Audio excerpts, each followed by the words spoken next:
You know, on a regular basis, I ask the most important question that we are all asking ourselves. We just don't want to admit it. What would it be like if Japan, the epicenter of moe-ness, were to write a story about Noah's Ark? Turning Noah into a cute anime girl and telling that whole story. That's essentially the gist that I'm getting of the main storyline of Fluffy Paradise, the most fluffiest of fluffy shows that you're ever going to see. I just got done with the first 4 episodes of the series. It's pretty much an isekai with this kind of underlying plot line about should humanity itself exist. And I have very mixed thoughts on this series, but yeah, in a nutshell, if you're looking for Yashike, this is probably the first, like, healing, fluffy show that we've had in a long time. But this is my thoughts on the first 4 episodes, so let's jump right into it. Fluffy Paradise opens up with an office worker who is overworked to death. Literally, she walks into her front door at home and she just collapses and dies. And as her spirit is leaving her body and she's just full of regrets, Kami shows up. And Kami says, hey, I'm going to give you another chance at life. And what I'm going to need in return is I'm going to send you this other world. And there, the humans are kind of being bad. They're being really, really mean to the beast people of that world. So I'm going to send you there, and I want you to evaluate if humanity should exist anymore. And I'm going to give you also a superpower. What do you want? And she's thinking to herself, man, I just want to be able to pet my parents' cat. I love that cat. I've always wanted to touch it. I've always wanted to glomp on it and hug it and touch it.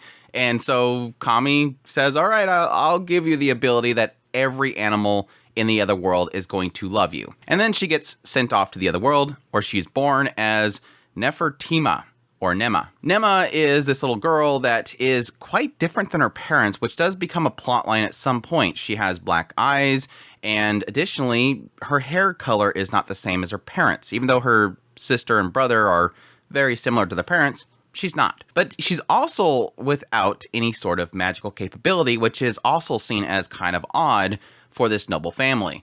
But anyways, she lives out her days. Everybody quickly notices that animals just absolutely love her. Everything is coming to see her, and she just loves it because, again, this is all she ever wanted in her past life. She just wanted to hug fluffy things, and now she can hug it all. Well, at some point, she will eventually go to the royal capital, where she ends up meeting the king and the prince. She ends up running across this Lars, which is this gigantic sky tiger that apparently is connected, it's like a holy sacred beast or something like that that's connected to the spirits.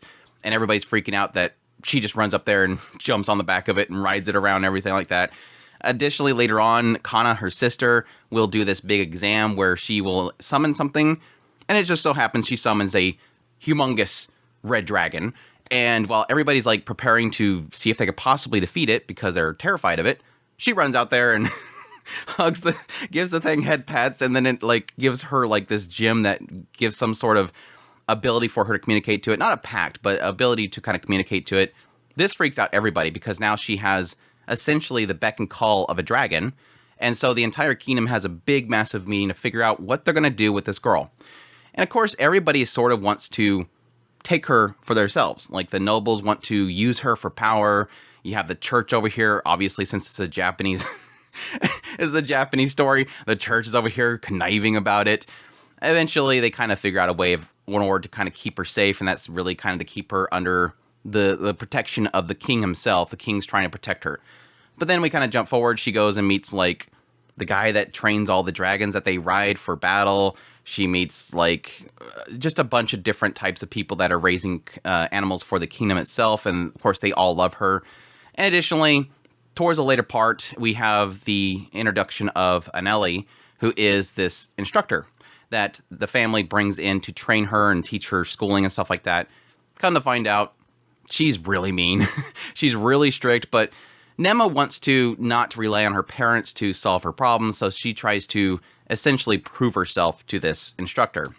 And eventually learns that, yes, this instructor used to be trained under the church, and that gets into the persecution of the beast folk. So finally, after 4 episodes, we're getting into the main plot line, which is, why are the humans so mean to the beast folk? Because for the majority of these episodes, it's been pretty much like everybody's nice to her. The humans are pretty chill, and we're all having fun and fluffy stuff.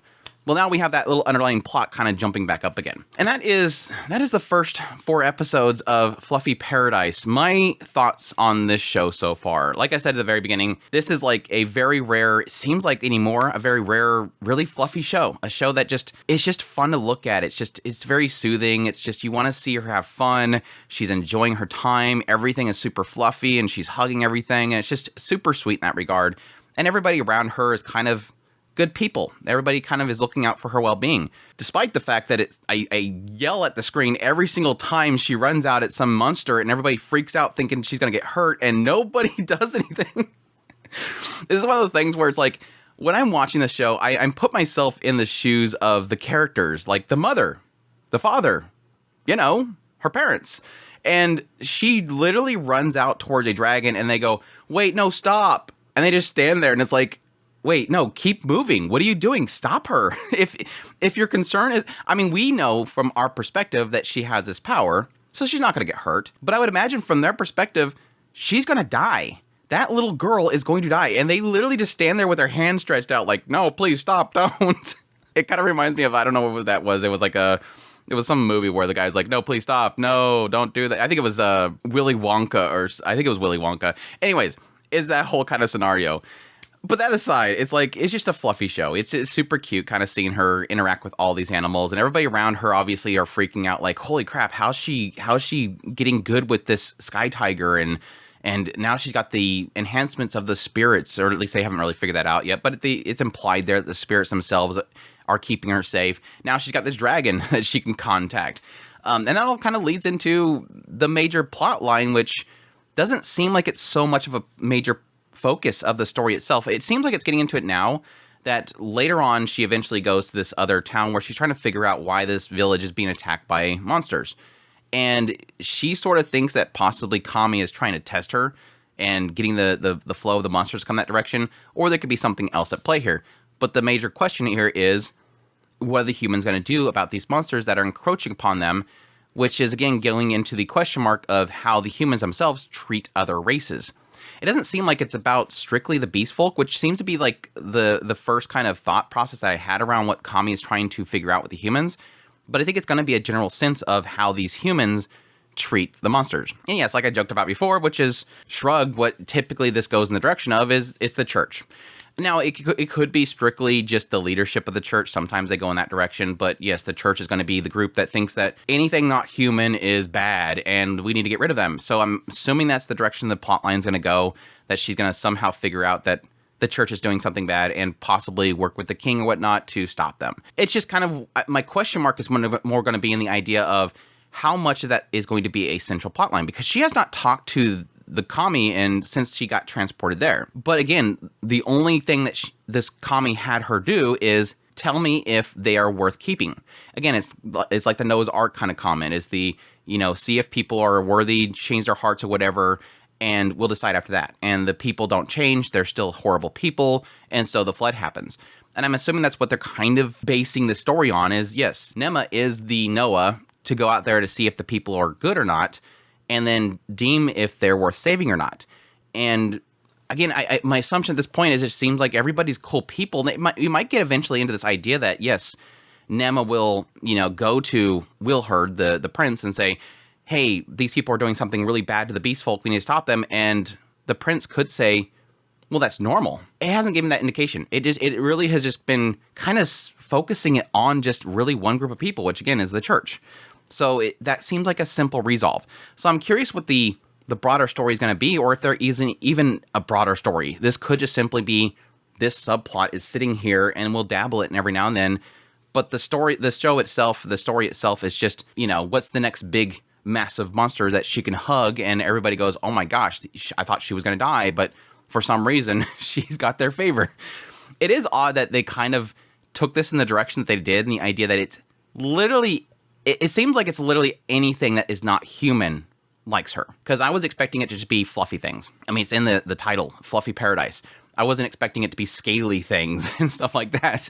Dragons, anything that seems to be some sort of beast favors her. Even with the dragon, which is technically an intellectual being, it still is in the realm of like, not so much he's going, oh my gosh, I have to be hugged by you, Nema. It's more of an idea that he just trusts her, like he favors her in a certain extent. So I'm curious how that will play out with other possible, like, how's the beast folk going to work? Are these people that have cat ears and tails, they're going to suddenly go, oh my gosh, Nema looks so cute, we need to hug her, let her hug us? Or if it's going to just be an idea that they just trust her. There's like an inherent trust that they will have in her. But that, again, that is me kind of trying to hope that there's some sort of bigger, deeper meaning behind the story besides just her hugging fluffy things and everybody going Sugoi. I can't believe that they let her hug her. That's the question mark. Outside of that, the comedy, I don't think I really laughed at all throughout the series. I mean, it is basically just happenstance humor and around the idea of like you maybe get a chuckle here and there based on just the absurdity of the situation.